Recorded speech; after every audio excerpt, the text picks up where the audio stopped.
Hello. Okay, so for this purpose, I just want to demonstrate how I use my proportional dividers. I'm doing a Jimi Hendrix next. I've prepared my picture, so I've put two cross lines in here and also on my board here, so I can mark the center line. Everything is taken from the center line on both the drawing and the painting. So I need to scale the picture up, as you can see. I've got an A4 picture, but I'm actually going to paint it bigger on a bigger canvas. Well, you can see the canvas is quite a lot bigger. Right, so in order to scale it up, I use these proportional dividers. Now, first of all, I'm going to get the correct size count so I can scale it up correctly. So if I measure from the center line here and get a rough size, and then, oh, that's well too big. I don't know whether you can see that there. That's well too big, that. So I'll just readjust my proportional dividers. Take the screw out. I'll move the hole. See, I've got various different holes here. Screw down. Take that out. And I'm going to move it up another notch, and that should lessen the scale, so it's not as big. So I'll take that out.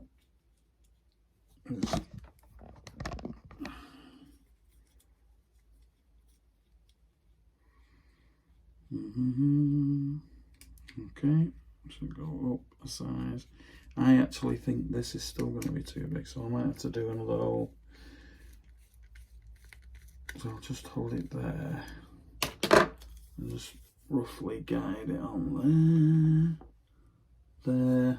And it's, yeah, still too big, so I'm going to go down. One more hole might do it. Now, I made these proportional dividers myself. I have got professional ones, but they're not. I don't think they're as good as these ones that I've made myself. So I keep dropping the screw. Get in there, you bugger. Right.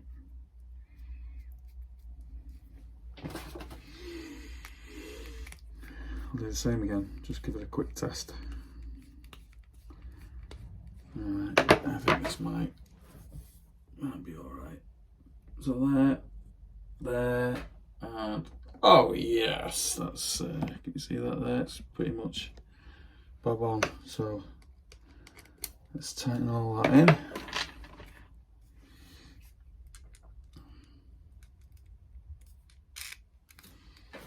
So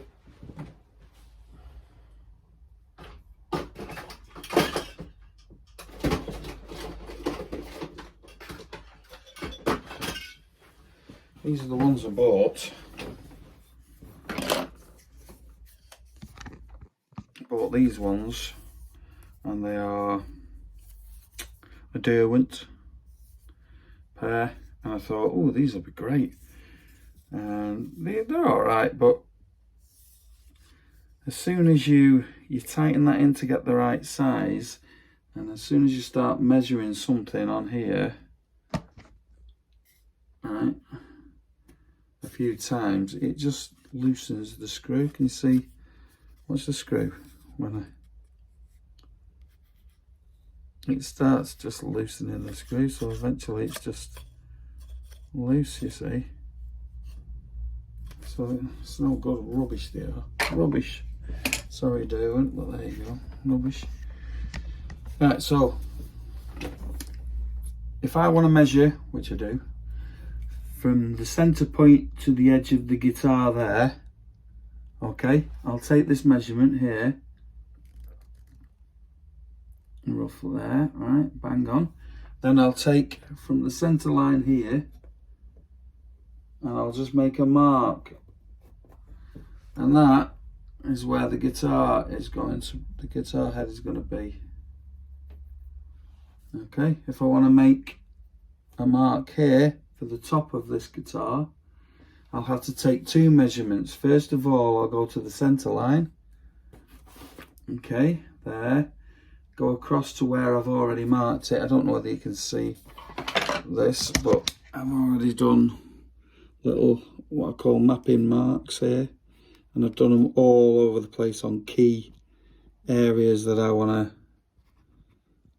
get correct, get right, you know, like his fingers. Can you see his fingers in his little indents? I put little mapping markers on so I can get it bang on. Right, so now I want to get that top of the guitar there, mapping mark.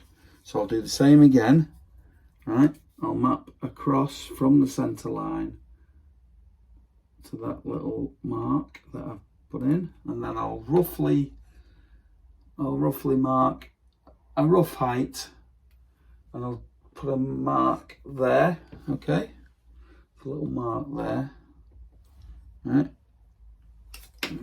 You can see that very well, okay? Might be better with a thicker pencil. See that mark there I've just put on.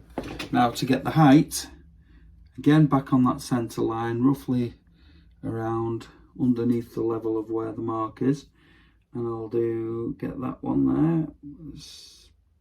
That's the top of the guitar, and then using this mark I can gauge underneath so that is the exact mark there. So I've gone height and across, and I've come to the exact mark. So the guitar will be like that, you see. Okay. Does that make sense? So that's basically how I do the whole thing. And I'll map the whole drawing in, and I'll know it's accurate and it's scaled up to the correct proportions of the actual A4 piece. And that is basically how I map my pictures. I hope this was informative, and I'll see you on the next one.